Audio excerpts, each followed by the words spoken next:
Welcome to my YouTube channel. I hope तुम्ही सर्वजण ठीक असाल। आज आपण एका नवीन विषयाच्या एका नवीन टॉपिकला आपण सुरुवात करतोय।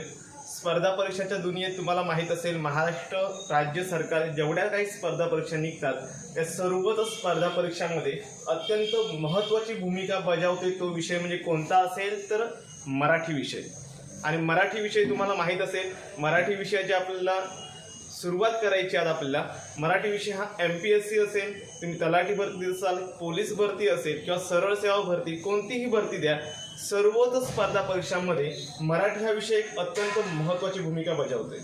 आणि त्या मराठी विषयाच्या आज आपण पहिल्याच टॉपिकला आपण सुरुवात करतोय। पहिला टॉपिक म्हणजे कोणता असेल तुम्हाला माहित असेल, मराठी वर्णमाला। मराठी वर्णमाला या टॉपिकला आपण आज सुरुवात करतोय।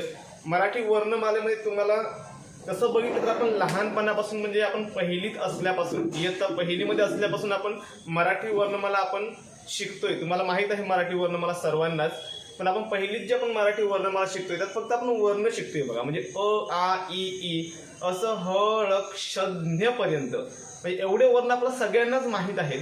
पण या मराठी वर्णमालेत इतर खूप त्या वर्णांचे प्रकार वगैरे अशा बऱ्याच काही गोष्टी आहेत। त्या सर्व गोष्टी तुम्हाला बारीक सारीक गोष्टी तुम्हाला माहीत असणे गरजेचं आहे जर तुम्हाला स्पर्धा परीक्षा द्यायची असेल तर। ओके, या व्हिडिओमध्ये तुम्हाला मराठी वर्णमाला मी पुरेपूर डिटेल्समध्ये तुम्हाला मी शिकवणार आहे। ओके, चला तर आपण सुरुवात करूया।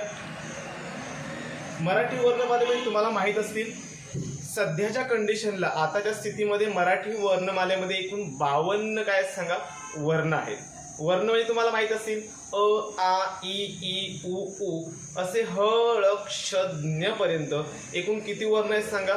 52 वर्ण आहेत। जर तुम्ही बघितलात मराठी भाषेची वेगवेगळी पुस्तकं आहेत स्पर्धा परीक्षांसाठी, काही पुस्तकात असं म्हटलेलं आहे की मराठी वर्णमालेत 48 वर्ण आहेत, काही बुक्समध्ये असं आहे की मराठी वर्णमालेत एकूण 50 वर्ण आहेत, तर काहींमध्ये असं आहे की मराठी वर्णमालेमध्ये 52 वर्ण आहेत। मग नेमका अभ्यास करताना आपण नेमके किती वर्ण लक्षात ठेवायचे किंवा मराठी वर्णमालेत किती वर्ण आहेत असं बरंच कन्फ्युजन तुमच्या डोक्यात असेल, तर ते पण कन्फ्युजन मी या व्हिडिओमधून दूर करणार आहे।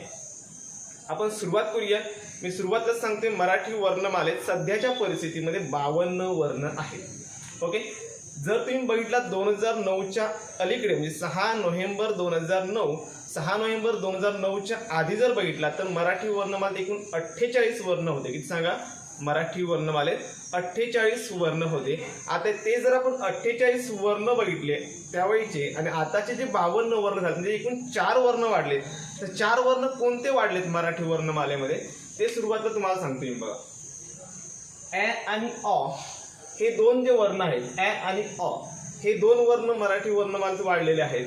दुसरी गोष्ट क्ष आणि ज्ञ, तुम्ही मला क्ष आणि ज्ञ हा सुरुवातीला पण नव्हते बघा। तर क्ष आणि ज्ञ आपण ज्यावेळी पहिलीमध्ये शिकतो, आपण पहिलीपासून अ आ इ त्यावेळी आपण ह ळ क्ष ज्ञ असं आपण म्हणतो। क्ष आणि ज्ञ मराठी भाषेत त्यावेळी आपण दिसून येते, पण सध्याच्या त्यावेळी जर बघितलं आपण त्यावेळी तर क्ष आणि ज्ञला हे मराठी वर्णमालेत स्थान नव्हतं। लक्षात घ्या, मराठी वर्णमालेत त्यावेळी त्याला स्थान नव्हतं। मग 6 नोव्हेंबर 2009ला महाराष्ट्र शासनाचा जो मराठी विभाग आहे त्या मराठी विभागाने ज्यावेळी त्यांची बैठक झाली त्या बैठकीत त्यांनी असा निर्णय घेतला आणि एक GR काढला महाराष्ट्र सरकारने की मराठी वर्णमालेमध्ये ॲ आणि अ हे नवीन 2 स्वर ॲड केलेत। ॲ आणि अ हे नवीन 2 स्वर ॲड केलेत आणि क्ष आणि ज्ञ ही 2 नवीन व्यंजने नाहीत, म्हणजे संयुक्त व्यंजन आहेत। ॲक्च्युली यांना आपण संयुक्त व्यंजने असे म्हणतो। आता संयुक्त व्यंजने म्हणजे काय ते आपण पुढे व्यंजने शिकताना आपण बघणारच आहोत। पण क्ष आणि ज्ञ ही 2 संयुक्त व्यंजने आहेत। त्या संयुक्त व्यंजनांना 6 नोव्हेंबर 2009 पर्यंत मराठी वर्णमालेत स्थान नव्हतं। लक्षात घ्या, ते बाजूला होते। मग त्यांना 6 नोव्हेंबर 2009ला ज्यावेळी शासनाचा नवीन GR आला महाराष्ट्र शासनाचा, क्ष आणि ज्ञ यांना देखील काय सांगा मराठी वर्णमालेत स्थान दिलं गेलं आहे। ओके, चला तर बघूया आपण 52 वर्ण कोणते आहेत, तुम्हाला सर्वांना माहीत आहे। सुरुवातीला आपण 52 वर्ण बघूया, मग आपण त्यांचे प्रकार बघूया।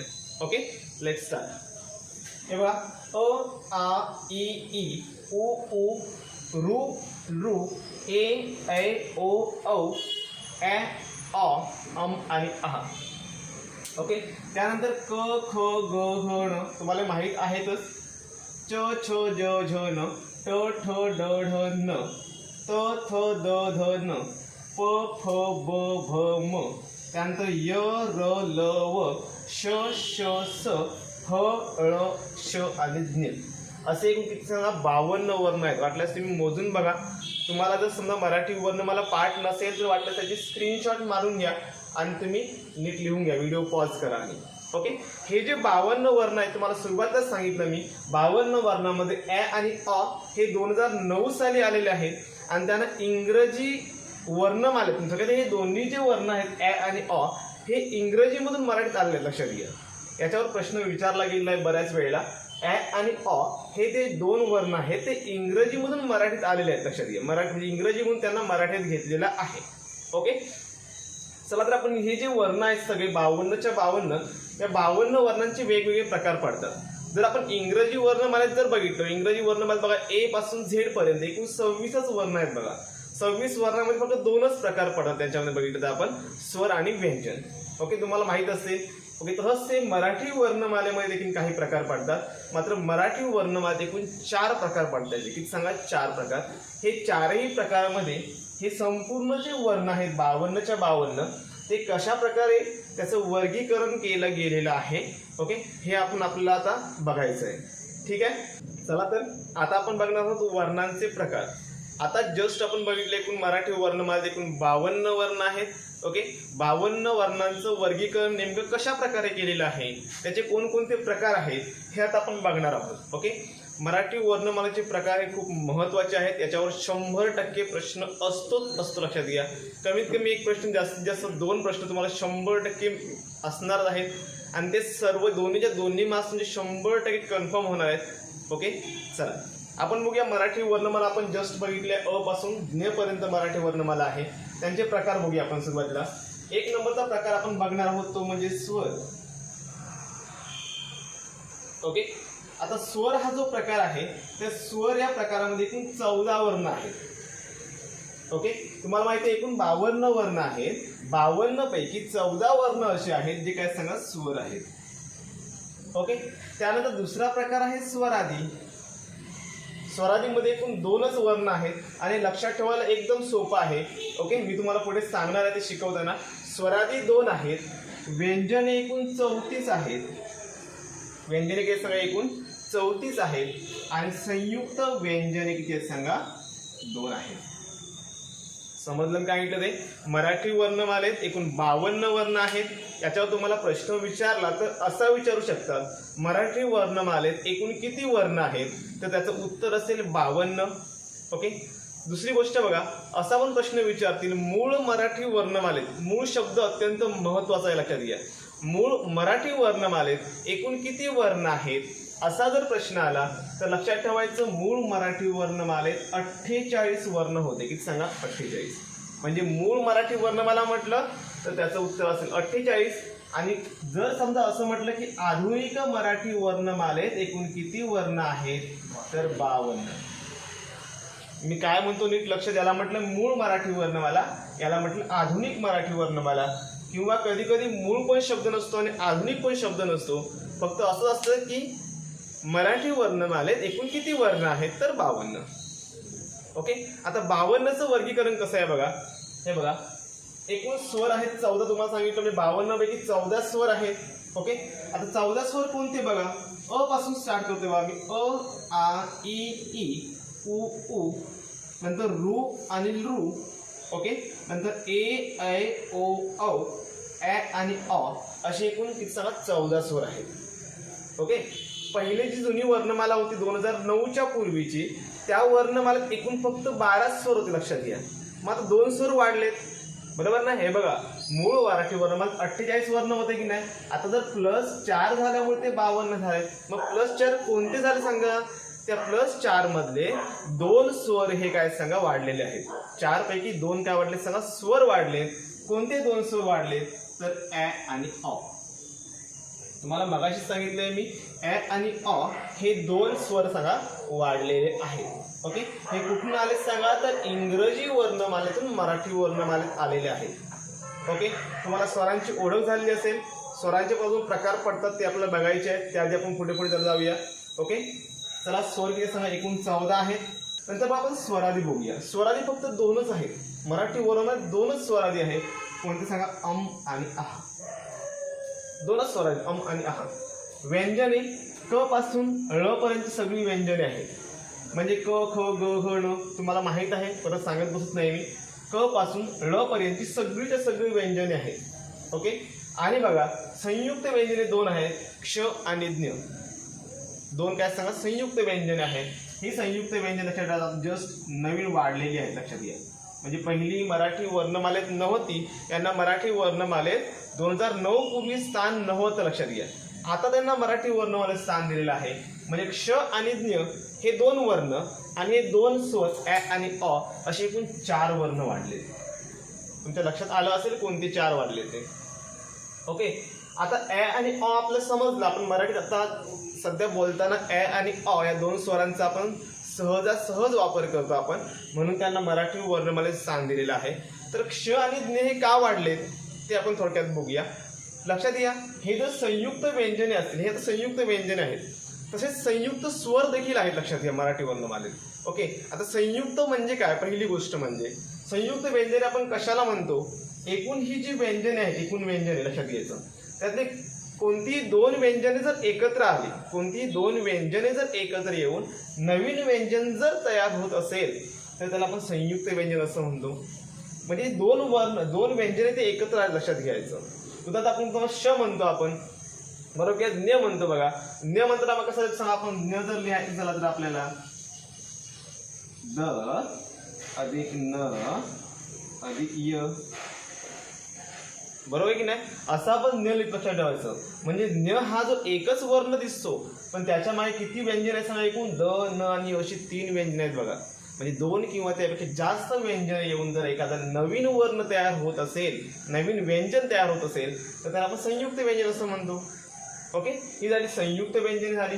ही संयुक्त व्यंजनाला पूर्वी स्थान नव्हतं, आता स्थान का मिळालं, तर जर स्वरामध्ये तुम्ही जर बघितलं स्वरामध्ये, तर स्वरामध्ये पण संयुक्त स्वर आहेत, लक्षात घ्या. हे बघा, हे ए ऐ ओ आणि औ हे स्वर आहेत, लक्षात घ्या. हे संयुक्त स्वर आहेत. मग त्या कमिटीच्या मनात असं विचारलं, 2009ला जी कमिटी बसली त्या कमिटीने असं म्हटलं, तर संयुक्त स्वरांना जर आपण वर्णमालेत स्थान देतो, संयुक्त स्वरांना जर वर्णमालेत स्थान असेल तर संयुक्त व्यंजनांना का नाही. संयुक्त स्वर पण सेमच आहेत ना, कमीत कमी 2 स्वर एकत्र येऊन ते नवीन स्वर बनलेत, म्हणजे त्याला संयुक्त म्हणतो. हे पण तसंच सेम आहे, कमीत कमी 2 व्यंजने एकत्र येऊन नवीन व्यंजने बनलेली आहेत. यांना पण मराठी वर्णमालेत स्थान मिळालं पाहिजे. याच्यावर एकमत झालं आणि नवीन GR आला. त्या GR मध्ये लक्षात घ्यायचं, श आणि ज्ञ या दोन्ही संयुक्त व्यंजनांना मराठी वर्णमालेत स्थान दिलं गेलेलं आहे. ओके, क्लिअर झाला असेल तुमचा पॉईंट. एकूण किती सांगा, 52 वर्ण आहेत. ठीक आहे, स्वर बघितले आपण, स्वरादी बघितला, व्यंजने बघितले आणि संयुक्त व्यंजने बघितली. ओके, मराठी वर्णमाला हा जो टॉपिक आहे त्याचे मी एकूण 3 भाग करणार आहे. किती सांगा, 3 भाग. ओके, आजचा आपण पहिलाच भाग आहे. पहिल्या भागामध्ये आता आपण स्वर आणि स्वरादी इथपर्यंत आपण फक्त बघणार आहोत, लक्षात घ्या. स्वर आणि स्वरादी. व्यंजने हा भाग खूप मोठा आहे. व्यंजनावरती आपण स्पेशल व्हिडिओ बनवणार आहे मी व्यंजनावरती. आणि 3रा व्हिडिओ असेल या भागावर अजूनपर्यंत विचारलेले सर्वच्या सर्व प्रश्न मी तुमच्या इथे करून घेणार, लक्षात घ्या. ओके, त्यामुळे तुम्हाला तिन्हीच्या तिन्ही व्हिडिओ तुम्हाला बघायचे आहेत. चला तर आता आपण बघूया स्वर आणि स्वरादी. स्वरांचे पण प्रकार पडतात, ते आज आपल्याला बघायचे आहेत. ओके, आता आपण बघणार आहोत स्वर आणि स्वरांचे प्रकार. स्वर हा भाग ॲक्च्युली आपण बघितलेला आहे, पण त्या स्वरांचे काही प्रकार पडतात किंवा त्यांना आपण स्वर असं का म्हणतो ते आपण बघणार आहोत. त्यापूर्वी सुरुवातीला महाराष्ट्र राज्यातील सिंधुदुर्ग जिल्ह्यात कणकवली तालुक्यातील फोंडाघाट या ठिकाणी माझी एक अकॅडमी आहे. एक छोटीशी अकॅडमी मी शून्यातून सुरुवात केलेली आहे. कारण माझं असं खूप स्वप्न होतं की आपल्याकडची जी मुलं आहेत ती कुठेतरी प्रशासकीय सेवेत कुठेतरी गेली पाहिजे, त्याचा काहीतरी आपला काहीतरी त्याला हातभार लागला पाहिजे अशी माझी खूप इच्छा होती. म्हणून मी शून्यातून एक अकॅडमी सुरू केलेली आहे. या अकॅडमीला 2018ला सुरू केली आहे. आज खरंच खूप छान प्रोग्रेस आहे आणि त्याच्यावर मी समाधानी आहे. मला पण असं वाटलं की आता आपण पण यूट्यूबवरती आपण खूप व्हिडिओज टाकले पाहिजे, जेणेकरून जी गरीब मुलं आहेत ती याच्यावर बघून काहीतरी अभ्यास करू शकतात. म्हणजे त्यांना लाईव्ह शिकवता येत नाही, पण ती यूट्यूबचा फायदा घेऊन ती मुलं काय सांगा आपला अभ्यास करू शकतात. यासाठी मी हा यूट्यूब चॅनल सुरू केलेला आहे, लक्षात घ्या. आणि मी ऑल सब्जेक्टचे व्हिडिओज टाकणार आहे. हा माझा पहिलाच व्हिडिओ आहे. ओके, त्यामुळे सर्वांनी नक्कीच पूर्णपणे व्हिडिओ बघा. व्हिडिओ आवडला तर लाईक करा. तुमच्या कमेंट माझ्यासाठी खूप महत्त्वाच्या आहेत, लक्षात घ्या. तुमच्या जेवढ्या जास्तीत जास्त तुम्हाला आवडला तर कमेंट करा, आवडला तर शेअर करा. ओके, चला आता आपण बघूया स्वर आणि स्वरांचे प्रकार. तुम्हाला स्वर तुम्हाला माहीत आहेतच. आता जस्ट आपण बघितले अ आ इ ई उ ऊ रू रू ए ऐ ओ औ ॲ आणि अ. स्वर एकूण 14 आहेत. जस्ट तुम्हाला मी सांगितलंय, पण त्या स्वरांचे काही प्रकार पडतात. ओके, प्रकार बघण्यापूर्वी तुम्हाला मी एक गोष्ट सांगतो, यांना आपण स्वरच का म्हणतो. आता एकूण 52 वर्ण आहेत ना, मग 52 पैकी 14च वर्णांना आपण स्वर का म्हणतो. तर लक्षात ठेवायचं, 52 वर्णांपैकी काय म्हणतो मी, नीट लक्ष द्या. 52 वर्णांपैकी काही वर्ण असे आहेत ज्यांचा उच्चार करताना आपले जे ओठ आहेत बघा, ओठ, हे ओठ एकमेकांना स्पर्श होत नाहीत बघा.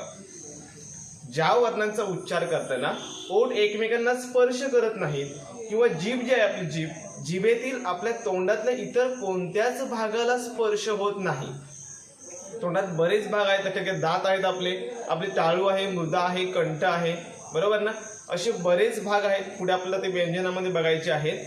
पण जिभेचा स्पर्श तोंडात कुठेच होत नाही किंवा ओठांचा एकमेकांना स्पर्श होत नाही. असे जे वर्ण आहेत लक्षात घ्या, म्हणजे जे वर्ण उच्चारताना ओठांचा एकमेकांना कुठेच स्पर्श होत नाही, जिभेचा तोंडातील कोणत्याच भागाला स्पर्श होत नाही, अशा वर्णांनाच आपण स्वर असं म्हणतो. आणि 52 पैकी असे फक्त 14च वर्ण आहेत. ओके, असे एकूण 14च वर्ण आहेत. दुसरी महत्वाची गोष्ट, हे जे वर्ण आहेत ना, हे एकदम स्वतंत्र आहेत, लक्षात घ्यायचं. आपण जे स्वर बघतो ते एकदम स्वतंत्र आहेत, त्यांना कोणाचा टेकू घ्यावा लागत नाही. मी त्या अक्षर बनण्यासाठी त्याला कोणाचा टेकू घेण्याची गरज लागत नाही. व्यंजनांना जर बघितलं तर व्यंजनांना जोपर्यंत स्वराचं सहाय्य मिळत नाही तोपर्यंत ते अक्षर होत नाही, लक्षात घ्या. मात्र स्वर हे डायरेक्टली अक्षर आहेत, लक्षात घ्या. त्यांना कोणाचं सहाय्य घ्यावं लागत नाही. ओके, म्हणून त्यांना आपण स्वर असं म्हणतो. चला तर आपण बघूया स्वरांचे प्रकार. स्वरांचे तुम्हाला एकूण मी 6 प्रकार सांगणार आहे. 6च आहेत. ओके, 6 आपण बघूया. त्यातला पहिला प्रकार आहे ऱ्हस्व स्वर. आता ऱ्हस्व स्वर म्हणजे काय, जे स्वर उच्चारायला कमी वेळ लागतो. काय म्हणतो लक्ष द्या, जे स्वर उच्चारायला कमी वेळ लागतो, ओके, त्यांना आपण ऱ्हस्व स्वर असं म्हणतो. ओके, मराठी वर्णमालेत एकूण 5 ऱ्हस्व स्वर आहेत. म्हणजे एकूण 14 स्वर आहेत. 14 पैकी 5 स्वर हे काय सांगा ऱ्हस्व आहे. ओके, चला कोणते ते बघूया आपण. अ. ओके, अ नंतर आ घ्यायचं नाही. आ उच्चारायला आपला खूप वेळ लागतो बघा, डबल वेळ लागतो अपेक्षा, त्यामुळे तो ऱ्हस्व होणार नाही. ई हा ऱ्हस्व आहे, उ हा ऱ्हस्व आहे, नंतर रू आणि रू. एकूण 5 स्वर असे आहेत जे ऱ्हस्व आहेत, लक्षात घ्या. त्यांना मराठीमध्ये उच्चार करताना त्यांना कमी वेळ लागतो, लक्षात घ्या. ते थोडक्यात ते आखूड आहेत. त्यांचे उच्चारस्थान काय सांगा, थोडक्यात त्यांची उच्चारस्थानी काय सांगा, आखूड आहेत. ओके, किंवा त्यांना कमी कालावधी लागतो उच्चारण्यासाठी, म्हणून त्यांना आपण ऱ्हस्व स्वर असं म्हणतो. चला मी लिहून घेतो इथे. अ नंतर पहिली ई, पहिला उ, ऋषी मधला रू आणि रू. ओके, हे 5 काय असतात ऱ्हस्व स्वर आहेत. हे जर 5 ऱ्हस्व असतील तर दीर्घ स्वर कोणते, दुसरा प्रकार आहे दीर्घ स्वर. हा तुम्हाला प्रकार समजला असेल. ज्या स्वरांना उच्चारायला कमी कालावधी लागतो, ज्यांचा उच्चार आखूड आहे, कमी वेळेत त्यांचा उच्चार होतो, त्यांना आपण ऱ्हस्व स्वर म्हणतो. एवढं लक्षात ठेवा, बस, बाकी काही गरज नाही. ओके, दीर्घ स्वर ज्यांचा ऱ्हस्वच्या अपोजिट दीर्घ, ज्यांना उच्चारायला जास्त वेळ लागतो, म्हणजे ऱ्हस्व स्वरांपेक्षा डबल वेळ लागतो, लक्षात ठेवायचं. अ उच्चारायला जर आपल्याला 1 मात्रा लागत असेल तर आ उच्चारायला आपल्याला 2 मात्रा लागतात, म्हणजे डबल वेळ लागतो. म्हणजे समजा आपण अ उच्चारायला जर मला 1 सेकंद लागत असेल तर मला आ उच्चारायला किती सेकंद लागणार सांगा, 2 सेकंद लागणार आहेत. आ बघा आपण असं मोठ्याने म्हणतो की नाही, बरोबर ना. म्हणून तो दीर्घ आहे, लक्षात घेतो. त्याचा उच्चार करायला का सांगा, उच्चार त्याचा लांबट असतो, मोठा असतो. हे बघा उदाहरण इथे बघा,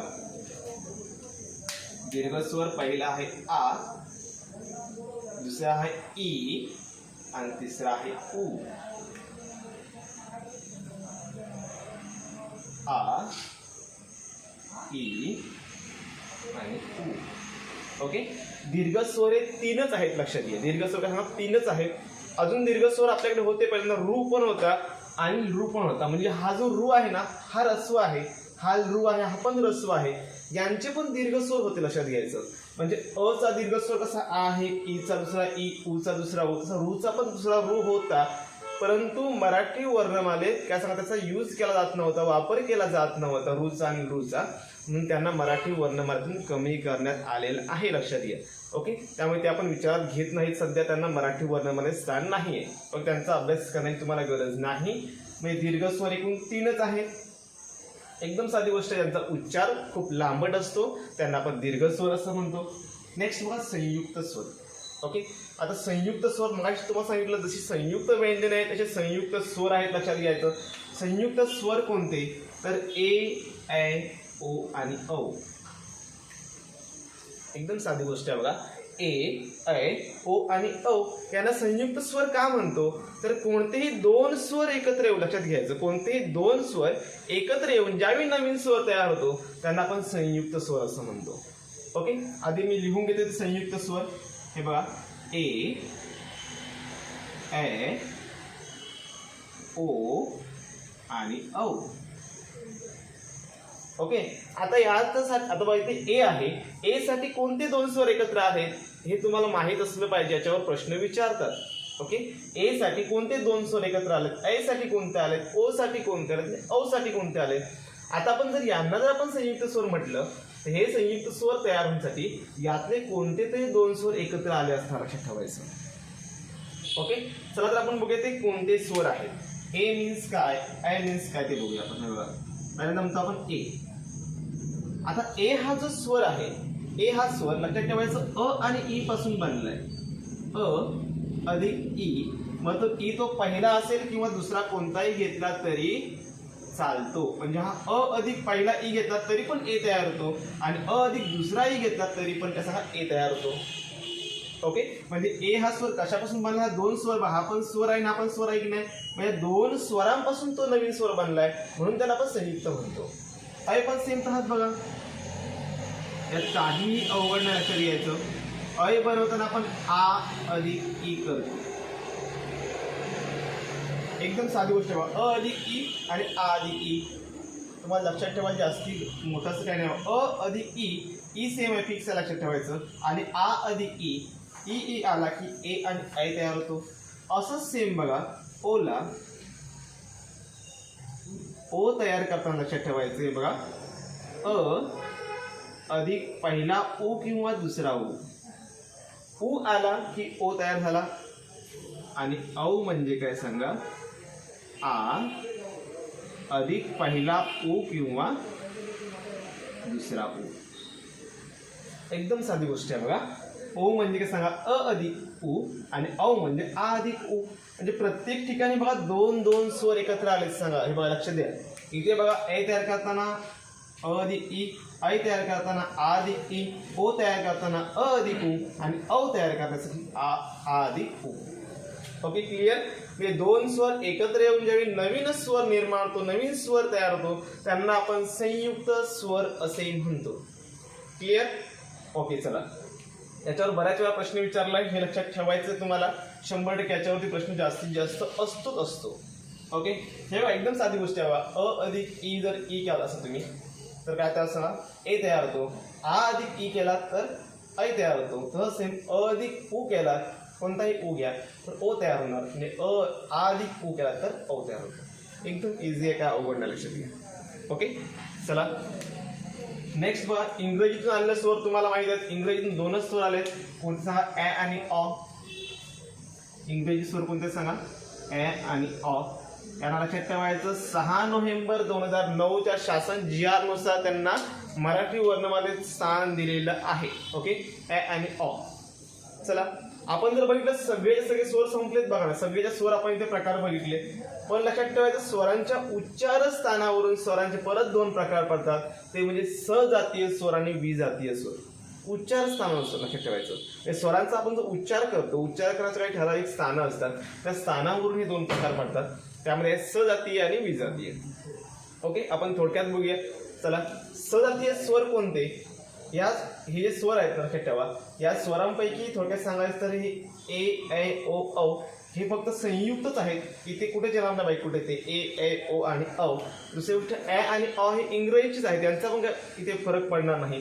फक्त हे जे आहेत लक्षात ठेवा, अ आ इ ई उ आणि उ यांच्यातच फक्त फरक पडणार आहे. ओके, म्हणजे सजातीय स्वर कोणते आणि विजातीय स्वर कोणते हे तुम्हाला लगेच समजलं पाहिजे आणि एकदम इझी आहे लक्षात ठेवा. सजातीय म्हणजे सांगा, ज्या स्वरांची जात एकच आहे लक्षात घ्या, कॅटेगरी एक आहे ज्या स्वरांची त्यांना आपण सजातीय असं म्हणतो.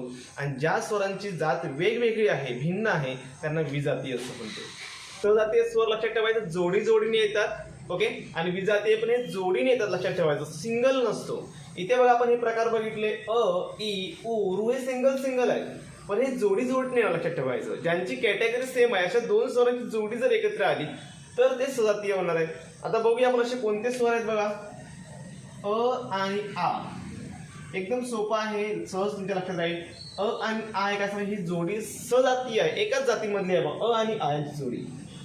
ओके, नंतर बघा ई आणि ई हे पण सजातीय जोडी आहे. उ आणि उ ही एक सजातीय जोडी आहे.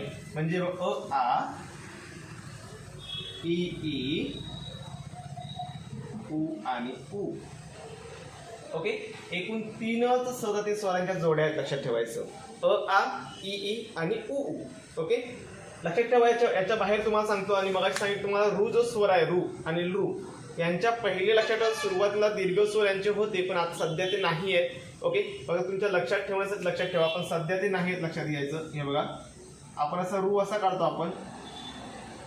ओके, हा रस्व रू झाला. त्याच्यापूर्वी दीर्घ रू पण होता, तो कसा होता बघा, असा दीर्घ रू होता लक्षात ठेवायचं.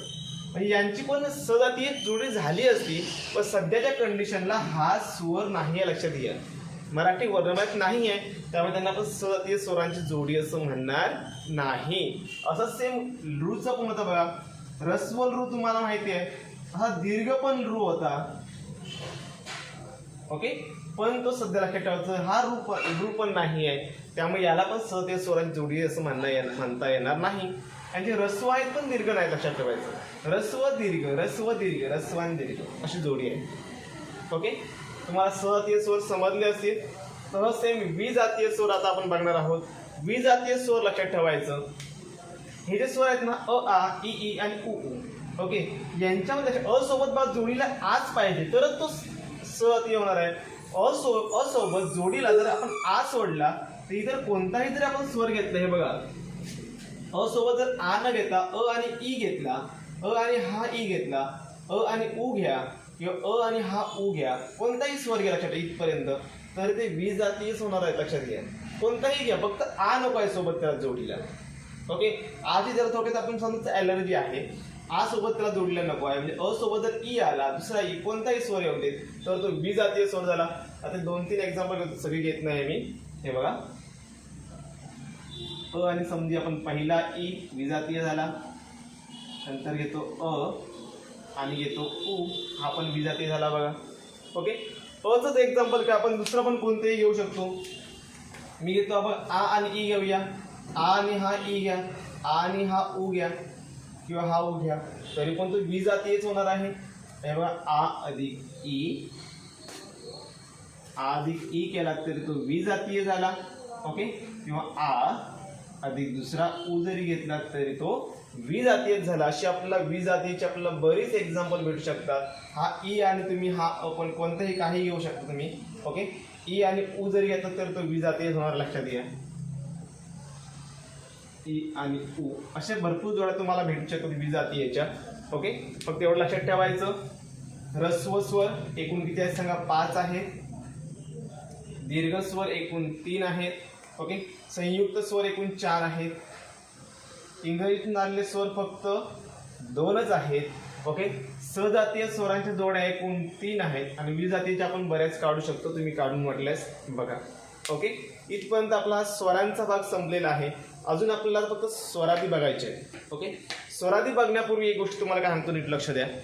2 सजातीय स्वर, 2 सजातीय ऱ्हस्व स्वर म्हणूया आपण. ऱ्हस्व म्हणजे कोणता, अ. हे बघा, अ ई उ. ओके, रू केल रू हे ऱ्हस्व आहेत. दोन स्वर म्हणजे अ अधिक अ जर आला, लक्षात ठेवायचं, अ अधिक अ, दोन सजातीय स्वर, सजातीय ऱ्हस्व स्वर जर एकत्र आले अ अधिक अ, तर दीर्घ स्वर त्यात लक्षात ठेवायचं. आ म्हणजे काय सांगा, अ अधिक अ बरोबर आ असं. तर डायरेक्टली आपण दीर्घ असतो त्याला आ असं लिहितो. लक्षात ठेवायचं. ईचा पण सेम तसं दुसरा ई तयार होतो. ओके, म्हणजे दोन सजातीय ऱ्हस्व स्वर जर एकत्र आले तर दीर्घ स्वर तयार होतो. ओके, नंबर एक. आणि नंबर दुसरी गोष्ट लक्षात घ्यायचं, कोणतेही दोन स्वर लक्षात ठेवायचं, कोणतेही दोन स्वर समजा जर एकत्र आले, मग ते विजातीय पाहिजेत. कोणतेही दोन स्वर जर विजातीय एकत्र आले तर दोन स्वरांपासून जो नवीन स्वर तयार होतो त्यांना आपण काय म्हणतो सांगा, आपण संयुक्त स्वर असे म्हणतो. ओके, एवढ्याच गोष्टी फक्त तुम्हाला लक्षात ठेवायच्या आहेत. त्याच्या पुढचा प्रकार एक असा आहे, आपण म्हणतो काय सांगा, नंतर स्वरादी म्हटलं. स्वरादी थोडक्यात तुम्हाला सांगतो, स्पेशल सांगायची एवढी मोठी अशी गरज नाही, लक्षात घ्या. स्वरादी भाग एकदम सोपा आहे आणि छोटासा आहे. स्वरादी मराठी वर्णमालेत दोन स्वरादी आहेत, आणि आहा. ओके, हे बघा, मराठी वर्णमालेत एकूण दोन स्वरादी आहेत. हे पुढचं क्लिअर करतो मी लिहून घेतलं असेल.